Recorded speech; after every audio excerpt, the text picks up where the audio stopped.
Baxter Springs. Les distances s'étirent devant moi, creusent l'horizon immobile veiné de lambeaux de sable et de poussière, des lambeaux de chair ocre. La chaleur est étouffante. Cela ne présage rien de bon pour notre cargaison. J'essaie de distinguer cette odeur typique d'amande, mais ne sens rien, et rabats alors mon attention sur le paysage morne qui passe dans l'encadrement de la fenêtre laissée entr'ouverte. De chaque côté de la route, étendu comme un serpent mort derrière la saleté du pare-brise, des rocs solitaires et quelques arbustes rachitiques tournent leur silhouette vers le ciel brûlé. Rien ne semble vouloir vivre ici, et je fixe depuis plusieurs heures un point imaginaire, un point de fuite où les perspectives se confondent, où l'asphalte semble respirer. Il se tord, se fond et s'évapore en un mirage huileux, planant à la manière d'un spectre sur ce paysage désertique. L'espace, des étendues infranchissables, brunes, des miles à parcourir. Le temps, des heures immobiles, silencieuses, scellées par les rayons mortels du soleil. L'espace puis le temps. Tous ces repères physiques que je cherche, ces représentations, ces calculs et toutes les autres mesures censées me donner un indice, m'éclairer de leur vérité quantique. Le désert s'en moque.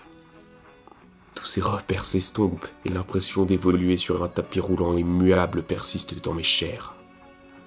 Nous pourrions aussi bien être ici, roulant dans la vieille Plymouth Duster 1972, en plein Kansas, ou au beau milieu d'un cratère, dérivant telle des ombres à la surface de la lune. La voiture s'ébranle, cahote sur une aspérité du bitume et mes lunettes de soleil posées sur le tableau de bord glissent sur le sol.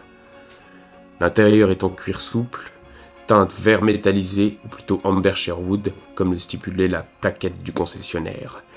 La sellerie et la carrosserie assorties donnent au véhicule l'allure d'un insecte à la carapace luisante, avalant la distance qui nous sépare d'Oklahoma City à la manière d'un animal vorace.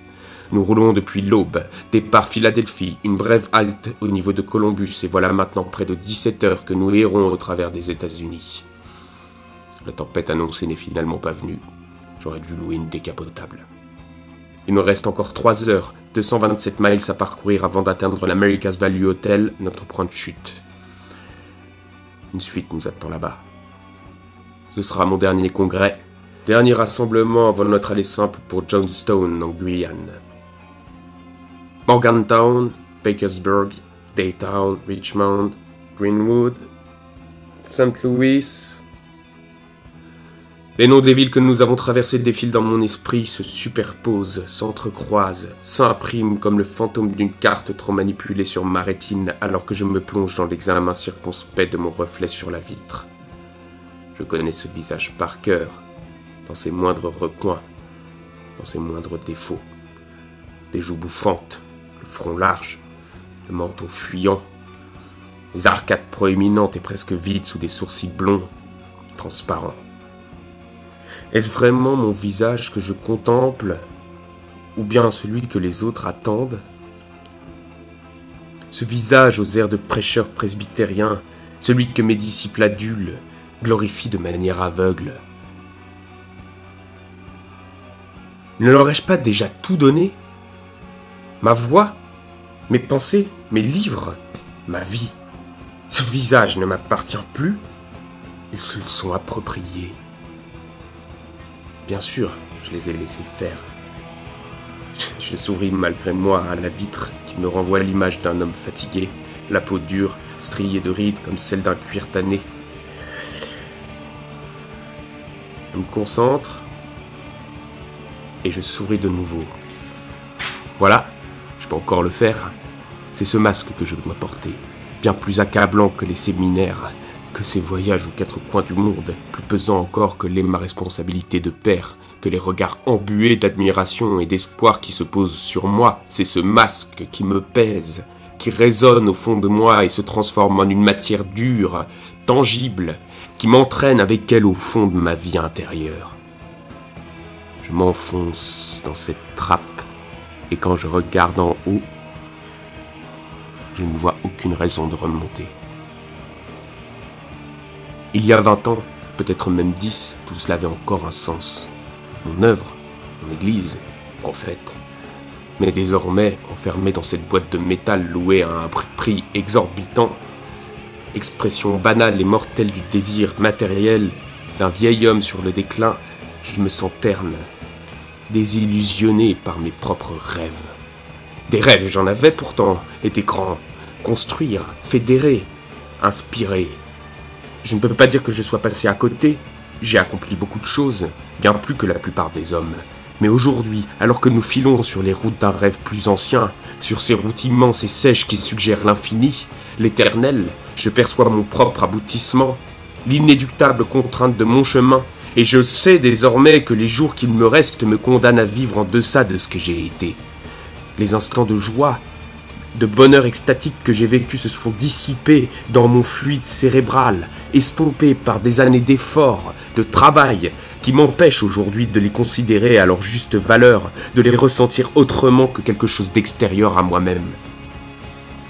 Je les sens pourtant réels, égarés quelque part dans la brume de mes souvenirs, lueur vacillante d'un phare que l'on distingue au loin, là-bas, loin derrière sur le rivage. Je suis sur la proue d'un navire fantôme, un bâtiment imposant, glorieux, souverain même, mais dont la coque se fissure doucement et se laisse submerger par les vagues d'amertume. Je ne coule pas, je m'enlise. C'est la poussière de ce désert qui s'infiltre, une gangrène sèche et infertile. Mon regard glisse sur le montant de la portière, sur la vitre jaunie, il marche comme un vagabond lesté par le doute sur la surface bombée des compteurs. Nous roulons à un peu plus de 140 km/h. Il continue son chemin et s'arrête quelques secondes sur les mains qui serrent convulsivement le volant, les mains blanches et fines de ma femme. Il ne s'attarde pas sur son cas, ça n'a aucun sens, plus aucun lien avec le réel. La réalité échappe d'ailleurs à ce balayage méthodique, presque mécanique, que mes yeux exercent sur l'environnement. Je ne vois pas les montagnes bleues et rondes qui se dessinent sur l'horizon. Je ne vois pas le panneau en métal rouillé qui nous indique l'entrée de Baxter Springs. Je ne vois pas le visage d'Elizabeth qui se tourne vers moi. Un visage lui aussi usé, abîmé, reflet d'une beauté maintenant disparue. Ne s'apercevoir de rien. Être muré dans un carcan d'angoisse qui agit comme un écran opaque face à la certitude physique des choses. Oui, les existences peuvent parfois s'asphyxier, se résorber sur elles-mêmes. C'est du moins ce qu'il s'est passé pour moi. Il n'en fut pas toujours ainsi. Je me rappelle qu'à l'époque, du temps où je jaugeais d'un œil enthousiaste ce que l'avenir me promettait, l'allégresse pouvait éclore dans mon cœur avec la rapidité d'un bourgeon baigné par les premiers rayons chauds de printemps. Ces rayons étaient pourtant minces, des caresses fébriles et mirifiques de possibilités, vapeurs inconsistantes d'espoir, de projets balbutiants qui se muaient en un éclair, et par ma seule volonté de projection, en incendie créateur. Quelque chose de flamboyant. Lorsque l'on me demandait à ce à quoi j'aspirais devenir, je répondais « le monde ». Il suffisait en réalité que j'imagine un moment heureux. Moins d'une promesse, il suffisait que l'implacable prophétie de l'existence murmure les bons mots à mon cœur pour balayer les angoisses que l'impossibilité faisait naître. Une nouvelle rencontre, un nouveau disciple, une maîtresse, à peine le contour d'une idée. J'y croyais ardemment, je parvenais à être heureux, comme un amoureux qui espère voir prochainement son élu, même si c'est encore trop tôt, même si ça ne durera pas. Je me complaisais dans l'espérance, dans une espérance sourde et aveugle, privée de sens, et bien entendu, comme je le constate aujourd'hui, un peu tardivement, cela a fini par asphyxier mon existence.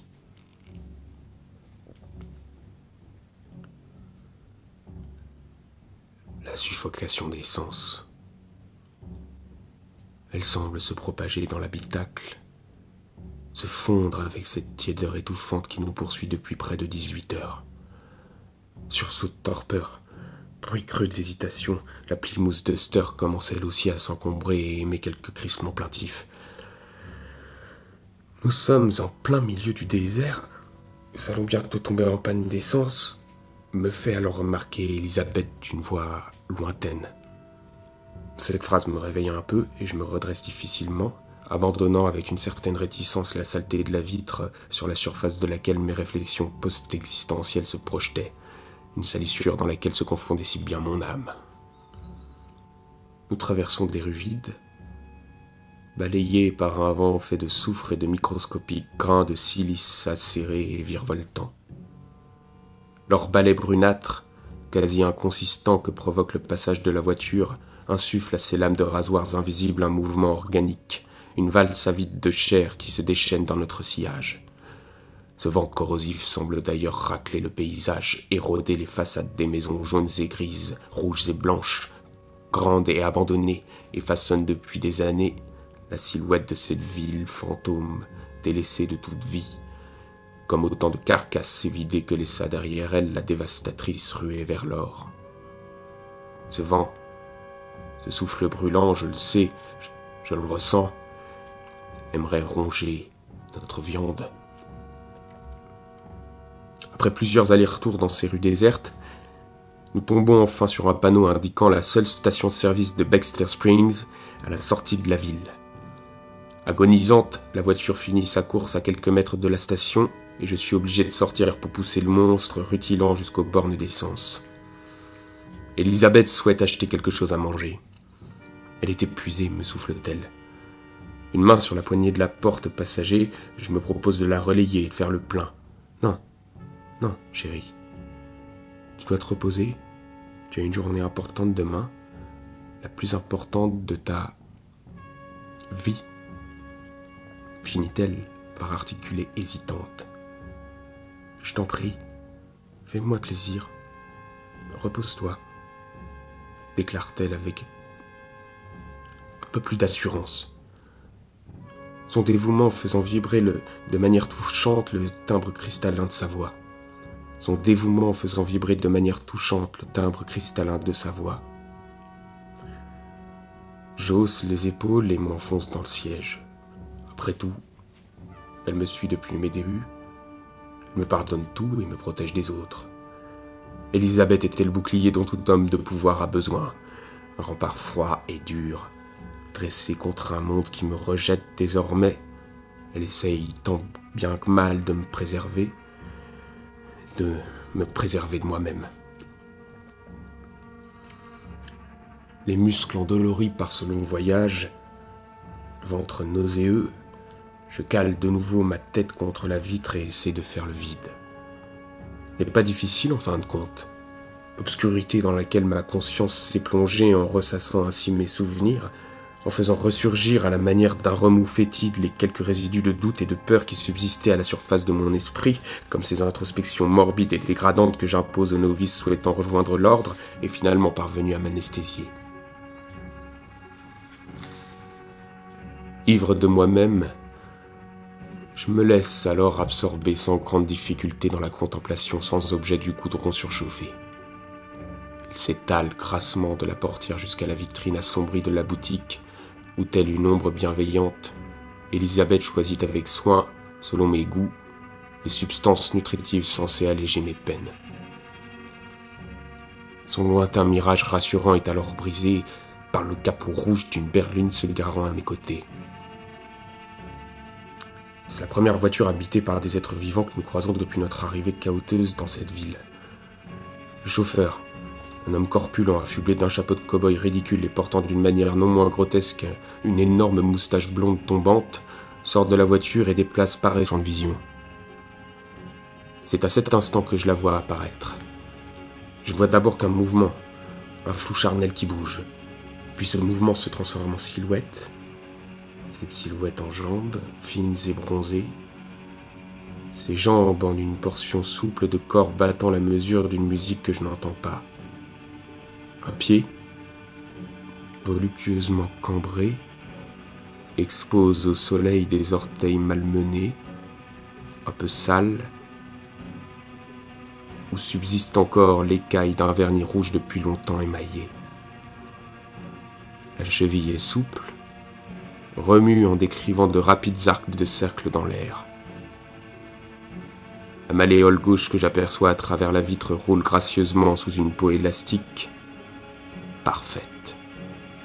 Le mollet se contracte, se relâche, et c'est toute la partie basse d'un corps incomplet qui se met à frémir, par secousses d'abord, puis par élan sismique, suivant cet air inaudible que j'essaie de fredonner. Un mini-short en jean effilé s'inscrit dans le contour gauche de la portière, encerclant comme un gant d'azur les jambes de la fillette assise dans la voiture. Je lui donne 10, peut-être 12 ans. De la transpiration se condense sous le pli inférieur de son genou. Quelques gouttelettes seulement, un fluide à l'odeur saline, saveur de l'enfant infini que je sens presque, que je goûte bientôt dans le miasme de ma salive écumante. Je sens maintenant le parfum frais de son haleine, perçois le bruit du tissu bleu qui s'enfonce dans l'ombre de ses cuisses, je sens la tiédeur de son sexe plus bas, plus ardent que ne l'a jamais été mon existence. Et ses jambes qui continuent de danser la valse silencieuse, cette rumeur qui s'élève, qui s'emporte, m'emporte avec elle dans l'aube d'un destin qui me survivra. Je fixe comme un damné le chant muet de ses membres bruns, court et nonchalamment prostré sur le tableau de bord poussiéreux. Je contemple l'avenir, la perdition de ma race. Je vois le réel surgir, bien vivant dans ce décor d'apocalypse. Je vois tout. Plus de temps, plus d'espace. Simplement le réel qui se présente à moi sous sa forme la plus belle. Cruelle, indolente du désir de vivre, encore un peu, loin de cette merde que l'on nomme existence. Voilà, c'est fait, je crois que je bande. C'est un son nouveau qui irrite le tissu spongieux de mon corps, un corps qui va bientôt disparaître. Ma main se crispe sur mon sexe, s'agrippe à la portière et je suis prêt à m'enfuir, à m'évanouir au sein de cette promesse palpitante.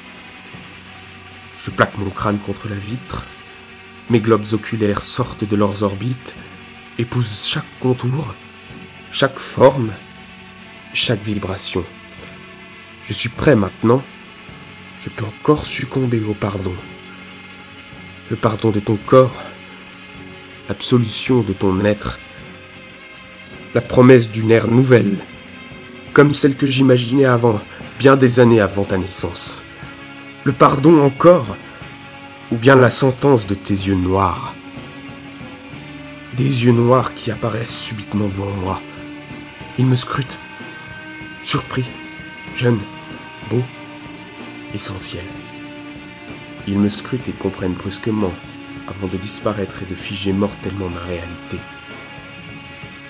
Je ne vois plus rien.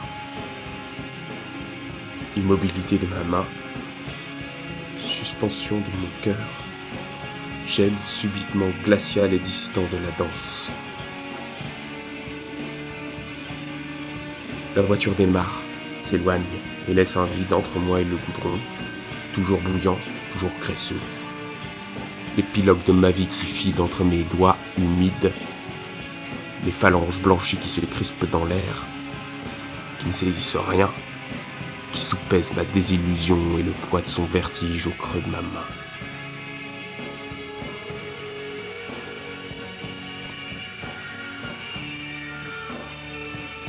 Elisabeth n'est toujours pas réapparue. Je n'esquisse aucun geste. Les 10 kilos de cyanure de potassium stockés dans le coffre depuis le début de notre périple commencent à diffuser une odeur d'amande amère dans l'habitacle. C'était une erreur de faire ce voyage en voiture. Il ne faut pourtant pas laisser les erreurs anéantir le rêve. Ce que je m'apprête à faire est une simple correction. Je dois rectifier les trajectoires, la mienne surtout, et une centaine d'autres par la même occasion.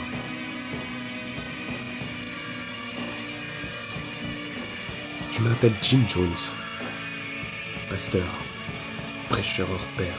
prestidigitateur du mois, père fondateur de l'ordre du Temple du Peuple. Je m'appelle Jim Jones.